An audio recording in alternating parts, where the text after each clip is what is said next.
wibaza akishakira igitambo, niwe mugabo nyamugabo, niwe nshuti yo kwizerwa.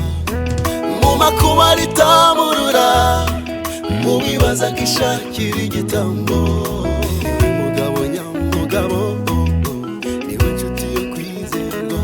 Mu makuba ritamurura, mu wibaza akishakira igitambo, niwe mugabo nyamugabo, niwe nshuti yo kwizerwa.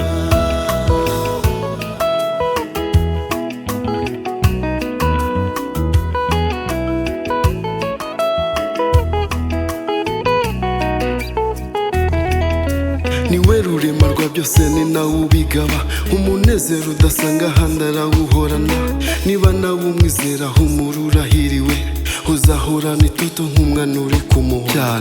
Erega wibunze imitima ushaka ubwugamo, ahubwo ushaka uko wafata k'uwo mugabo. Umunezero wawe ntawe wawukuraho, uretse uwo mugabo wakubwiye ngo baho. Kandi kubana nawe bisaba imirimo myiza, imirimo myiza iranga umukristo. Ni nabwo uzamenya ibanga ryo kumukurikira, ubwo azaba arimo kukumurikira.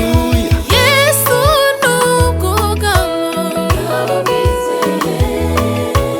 n'inkingi negamiye, arakunda afasha